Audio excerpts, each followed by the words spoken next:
పాఠశాలలో ఉపాధ్యాయుల అక్షర బోధన తమను ముందుకు నడిపించి ఉన్నత స్థితికి వెళ్లడానికి ఉత్తమ విద్యార్థులుగా నడవడికతో పాటు సంస్కరించుకోవడానికి దిక్సూచిగా ఉపాధ్యాయులు తమ జీవితాలకు పునాదులు వేశారని 2003-4 బ్యాచ్ కు చెందిన పూర్వ విద్యార్థులు అర్ధన్ రమేష్, ఎండి కలీం ఖాన్, ఇర్ఫాన్ కుమార్ సింగ్ లతో పాటు విద్యార్థులు అన్నారు. దేవరకొండ పట్టణంలోని విద్యోదయ పాఠశాల 2003-4 బ్యాచ్ విద్యార్థులు ఆదివారం విద్యోదయ ఉన్నత పాఠశాలలో ఆత్మీయ సమ్మేళనాన్ని ఏర్పాటు చేసుకున్నారు. ఈ సందర్భంగా 20 సంవత్సరాలుగా పాఠశాలను వీడి దేవరకొండతో ఉంటూ కొందరు వివాహాలు చేసుకుని ఇతర ప్రాంతాల్లో ఉద్యోగాలు చేసుకుంటూ జీవితాల్లో స్థిరపడాలని తమ తోటి మిత్రులతో కలిసి ఒకే గొప్ప వేదికపై కలుసుకుని ఆనాటి చిన్ననాటి జ్ఞాపకాలు గుర్తు చేసుకున్నారు. ఈ కార్యక్రమంలో ఉపాధ్యాయులు వనం చంద్రమౌళి, చంద్రకళ, కరెస్పాండెంట్ పార్థసారథి, హెచ్ఎం కాలిం, గుంటూజు రామకృష్ణ, వాలుకొండ సత్యం, గంగాధర్, గడ్డం శ్రీను, ముజీజ్లతో పాటు విద్యార్థులు అర్ధం రమేష్, ఎండి కలీం ఖాన్, ఇర్ఫాన్ కుమార్ సింగ్, ముబీన్, శ్రీకాంత్, గోపాల్, కల్పన, రాధిక, స్వప్న, స్వాతి, సురభి స్వాతి, జయకృష్ణ తదితరులు పాల్గొన్నారు. ఇంకోటి మా ఉపాధ్యాయులు ఫస్ట్ నాకు మా అమ్మ తర్వాత అమ్మ చంద్రకళ టీచర్. చిన్న స్కూల్లో ఉన్నప్పుడు నన్ను ఒళ్ళో కూర్చోబెట్టుకొని నాలుక పైకి పెట్టి అల్లు నేర్పింది. ఎంత ముద్దుగా నేర్పించిందంటే అది వర్ణించలేను. నేను ఇప్పుడు కూడా నేను ఒక జర్నలిస్టుగా నేను వార్తలు రాస్తున్నా. జర్నలిజం అనేది మామూలు కాదు. ఒక అచ్చు హల్లు తప్పు పోయినా కానీ ఎంతో మంది లక్షల మంది చూస్తారు దాన్ని. తెలుగు నేను రాస్తున్నా అంటే ఫస్ట్ ఆఫ్ ఆల్ నాకు చంద్రకళ టీచర్. సెకండ్ వచ్చేసి సత్యం సార్. తెలుగు ఎంత మంచిగా బోధిస్తారు. ఇప్పుడు కూడా మీరు నేనే అసలు తెలుగు అంటే ఇదా, నేను మాట్లాడేది తెలుగు కాదు, సార్ మాట్లాడేది తెలుగు అంటే ఆయన మాటలతో మీకు అర్థమైపోతుంది. మా తెలుగుకి సార్ వాళ్ళ తెలుగుకి ఎట్లుంటుంది. మనది ఏంటంటే అల్లాడోళ్ళ. సార్ వాళ్ళు మాట్లాడి సంస్కృతంతో కలిపి మాట్లాడతారు, మనకు అది రాదు. ఇప్పుడు రాను రోజుల్లో మొత్తం ఇంగ్లీషే, తెలుగు ఎవరు లేదు. నాకైతే అసలు ఇంగ్లీషు కొల్లు రాదు. పార్థసారథి సార్ చాలాసార్లు కొట్టిండు కూడా నాకు. ఆయన ముద్దుగా కొడతాడు. ఎంత ముద్దుగా కొడతాడంటే ఆ దెబ్బ తాకాలి, తాకొద్దు అన్నట్టే కొట్టేది, తాకేది. ఇంకోటి ఇప్పుడు ఈ జనరేషన్లో మన ఉపాధ్యాయులు బెత్తం వదిలేసిర్రు. అప్పటి నుంచి చదువు సంకనాకి ప్రతి ఒక్కళ్ళది. నేను చెప్తున్నా ఏంటంటే ఆ రోజు మా ఉపాధ్యాయులు బెత్తం పట్టుకొని మమ్మల్ని రాయించిర్రు, చదివించిర్రు. ఒక్క నిమిషం లేట్ అయినా కానీ స్కూల్ బయట నిలబెట్టించి కొట్టేది. డిసిప్లిన్ కోసం డిసిప్లిన్ నేర్పించారు. ఫస్ట్ నువ్వు సమయపాలన సరిగా చేస్తేనే కదా నువ్వు జీవితంలో ముందుకు వచ్చేది. అది స్కూల్ డ్రెస్ లేకుండా కొట్టేది. ఫస్ట్ ఆడ దెబ్బలు తినేది, బయట లోపల వచ్చిన తర్వాత రామకృష్ణ సార్ 1, 2, 3 వేసుకునేది. పేరు చెప్పంగానే అరే కలే మనంగానే నిన్న రాలేమరా భోజుడికే రా అని వేసేది. ఇక ఫస్ట్ కలీం సార్ ఇక అట్లా తిరుగుకుంటా క్లాస్లో ఆయన తొంగి చూడాల్సిన అవసరం ఇట్లా పోతాడు కదా. ఆయరే చదువు పూర్తయిన తర్వాత 2003, 2004 తర్వాత ఎక్కడెక్కడికో వెళ్ళాం, ఎక్కడెక్కడో చదువుకున్నాం. మళ్ళీ ఈ 20 సంవత్సరాల తర్వాత ఇలా కలుసుకోవడం నాకు చాలా హ్యాపీగా ఉంది. ఇప్పుడు నేను ప్రజెంట్ రిలయన్స్ బీపీ మొబిలిటీలో సీనియర్ మేనేజర్గా చేస్తున్నాను. ఈరోజు ఈ పొజిషన్లో ఉండడానికి కారణం చిన్నప్పుడు నేర్చుకున్న క్రమశిక్షణ కావచ్చు, గురువులు చెప్పిన పాఠాలు కావచ్చు, ప్రతి ఒక్కటి అంటే అప్పుడప్పుడు నెవరు వేసుకుంటాను.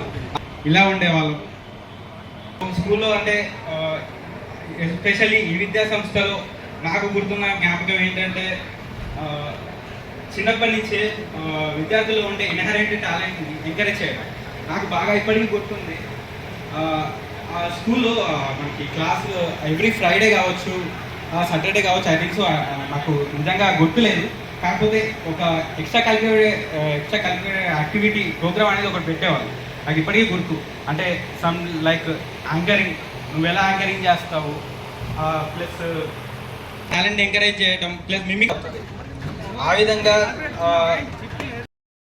అందరూ క్రమశిక్షణ అది అంటున్నారు. మీరు దాన్ని మీ యొక్క రంగంలో ఏమైనా ఇంప్లిమెంట్ చేస్తున్నారా?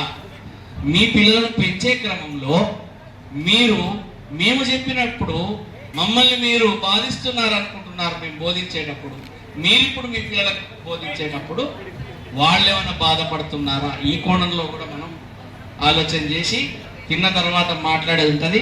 ప్రస్తుతానికి భోజన విరామమా అర్థం రమేష్ గారి యొక్క సదాయిస్తున్నారు. ఇక బోర్ అంటే రేపు హాలిడే అంటారు, ఎల్లుండి హాలిడే అంటారు. అప్పుడు హాలిడే లేదు, సాయంత్రం మళ్ళీ ట్యూషన్లు.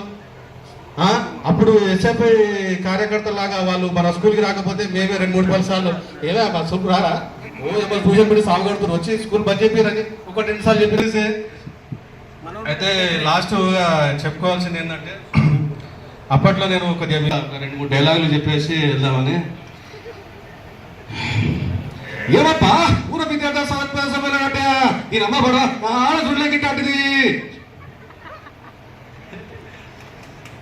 మాట్లాడితే ఎట్లుంటది అంటే, అన్న పూర్వ విద్యార్థులు అన్న ఆత్మీయ సమ్మేళనం అంటారా అన్న, మనం కూడా పోదాం అన్న, అన్న బాగా ఎంటర్టైన్మెంట్ ఉంటుందన్న, అన్న బుచ్చికి ఎట్లా ఉంటుంది అంటే, ఇప్పుడు ప్రీవిడ్లీ మాట్లాడితే ఎట్లా ఉంటుంది మాట. పూర్వ విద్యార్థుల ఆత్మీయ సమ్మేళనము అప్పట్లో మా నాన్నగారు కూడా చాలా బాగా చేశారు అనుకుంటున్నా. 2003 2004 10th బ్యాచ్. సరే ఓకే, ముగించుకుంటున్నా. ధన్యవాదాలు. ఎక్స్పెక్ట్ చేయలేదు, అస్సలు ఎక్స్పెక్ట్ చేయలేదు. ఎందుకు అంటే అసలు ఒకసారి వాట్సాప్ గ్రూప్లో ట్రై చేసినాం సార్, 10 నుంచి 12 మంది మెంబర్స్ డీటెయిల్సే ఉన్నాయి. అసలు ఎట్లా అప్రోచ్ కావాలనేది మాకు అర్థం కాలేదు ఫస్ట్. తర్వాత ఒకరి నుంచి ఒకరికి జయ కలిసిండు, నాకు జయకృష్ణ గారు, మేము జయ అని పిలుచుకుంటాం. జయ కలిసిండు, అమ్మాయిలు ఎవరన్నా టచ్లో ఉన్నారా, ఎవరన్నా మాట్లాడుతారంటే ఒకరిద్దరు ఉన్నారనగానే వాళ్ళ గ్రూప్లో యాడ్ చేసుకొని అందరినీ గ్యాదర్ చేసినాం సార్. ఫైనల్గా 12 మెంబర్స్ ఉన్న గ్రూప్ని 50 మెంబర్స్ గ్రూప్గా క్రియేట్ చేసినాం సార్.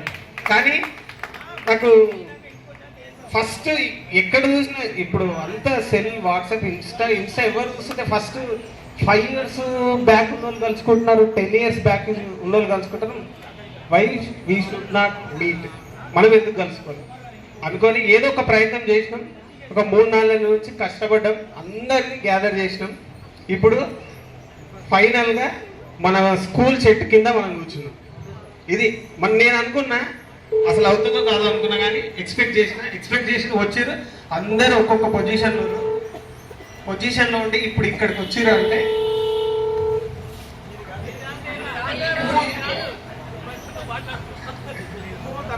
ఇంకొకటి, ఈ స్కూల్లో అనుభవాలంటే నేను 10th ఒకటే చదువుకున్నాను.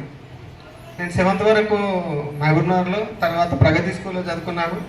ప్రగతి స్కూల్ నుంచి ఇక్కడికి ఈ స్కూల్కి వచ్చాను. ప్రగతి స్కూల్లో అప్పట్లో నేను క్లాస్ ఫస్ట్ ఉండేది.